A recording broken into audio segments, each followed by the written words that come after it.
Hello, this is Tristan Smith, and this is my video presentation that I'm uploading to YouTube for my History 111 class. And my video presentation is about the religion of Buddhism. Buddhism began in India between the 6th and 5th century BCE, and it follows the teaching of a man named, I hope I'm saying this right, Siddhartha Gautama. Probably not how you pronounce it, but that's how I'm going to say it. Otherwise known as the Buddha. As Buddha was born, a prophecy was foretold that he would either become a great ruler or a great king, or he would become a spiritual leader.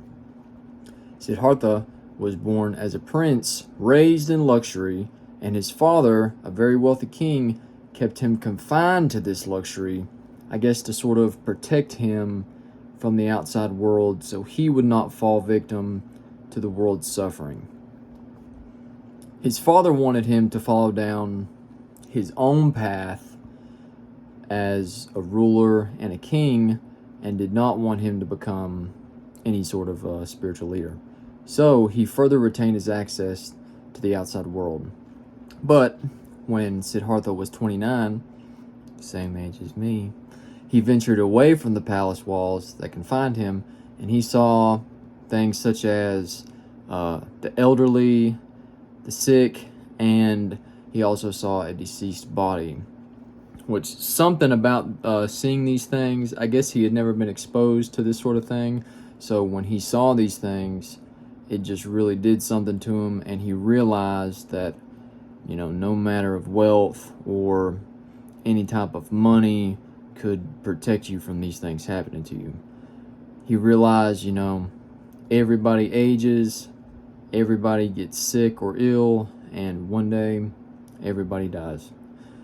So Siddhartha wanted to find an end to this path of suffering through spiritual means, and not so much by means of luxury. He knew that's not going to solve any of his problems.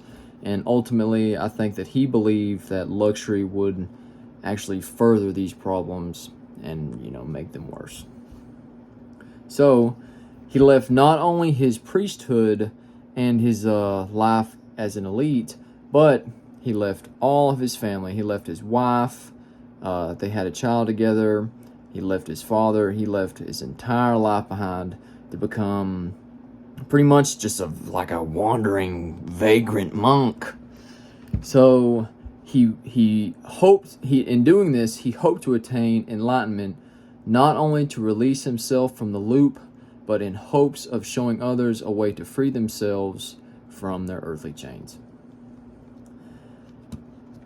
In Buddhism, they do not so much believe in one God, such as a lot of other religions believe in one God or many gods. The teachings and beliefs of Buddhism believe rather in enlightenment on a personal level and the process of becoming free from suffering. While most other religions center on the fact that a god or many gods are required to receive divination, Buddhism focuses primarily on the self, the internal self, instead of on, one singular creator or many. They believe enlightenment can only be achieved internally, and the Buddha serves as an individual to be followed in hopes for others to become enlightened. He's not a god, and he just serves as someone to look to for the answers, to achieve your own end, to a personal suffering. The key belief of Buddhists is that life is suffering. But this suffering can be overcome by following the teachings of the Buddha. Buddhism teachings focus on the Four Noble Truths, which are the truth of suffering, or dukkha, the truth of the cause of suffering, samudaya, the truth of cessation of suffering, nirodha, and the truth of the path to the cessation of suffering, magga. Dukkha means that all life is suffering, and I lost my place. And that nothing can be perfect, and to be alive and to live, is to experience some kind of heartache and pain. Acknowledging this, that life is suffering, is the first step to Buddhism and signifies that, once you realize this, it means you understand that you need to change in order to stop this suffering. Samudaya means that suffering isn't some random event that just happens to random people at random times, but that this suffering comes from our human desires and our attachments to physical things. Understanding this step helps us to recognize the cause of our pain so we can better understand it. Noridha means that it is possible to stop our suffering by eliminating these desires and these earthly attachments. This step is important because it helps us to understand the goal of spiritual growth and that our suffering is not permanent, and that enlightenment can be achieved, and enlightenment is also known as nirvana. That is the ultimate goal of Buddhism, to put an end to our suffering. Magga essentially is the way to end our suffering through the Eightfold Path. The Eightfold Path helps us to understand karma, which is the law of cause and effect. The Eightfold Path is composed of view, thought, speech, action, livelihood, effort, mindfulness, and concentration.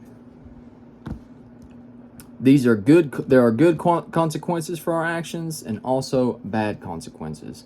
This is karma, and understanding the virtues of the Eightfold Path help us to better navigate through life and transcend into a state of enlightenment and freeing ourselves from suffering.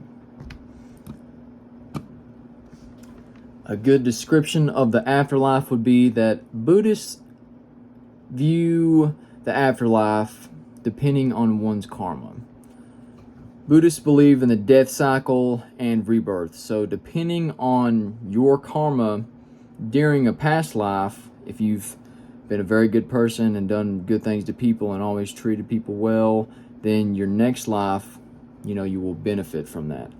But if you've been a dirty dog your whole life, scrounging around, sleeking, stealing, robbing, hurting people, when you're reborn again,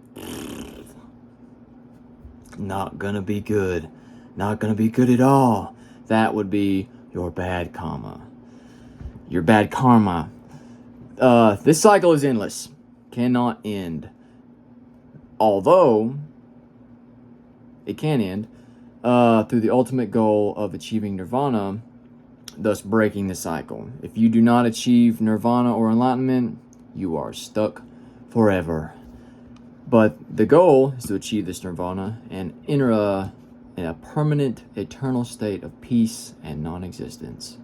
The sacred texts of Buddhism would be called the Tripitaka, meaning the three baskets, which are a collective of the Buddhist teachings, otherwise known as the Dharma.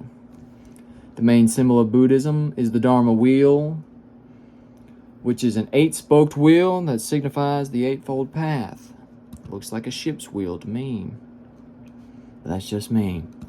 The holy days. There are many holy days to be celebrated in the Buddhist religion, the primary being Vesak, which is recognized in April or May on a full moon. This day is celebrated because this is the day that marks the birth, death, and enlightenment of the Buddha. I believe the second most important would be Bodhi Day, which celebrates the day Buddha achieved enlightenment under the Bodhi tree. This holy day is recognized in December. There are many sects and subsets of Buddhism, while the major three are composed of Theravada, Vajrayana, and Mahayana. Buddhism has mixed itself within many countries and beliefs, and throughout the centuries since its coming, many people have adopted it into their beliefs and mixed it with their own. So a lot of cultures merged over time, and they brought some of the things that they knew into Buddhism, and Buddhism into what they knew. Buddhism is primarily believed. It is most popular in southern and eastern Asia, with dominant countries such as China, Thailand, and Myanmar. I like to call it Burma. My Burmese friends don't like to call it Myanmar. They call it Burma. So I'm going to call it Burma too. I really find a lot of things I can relate with to this religion. That's why I chose this.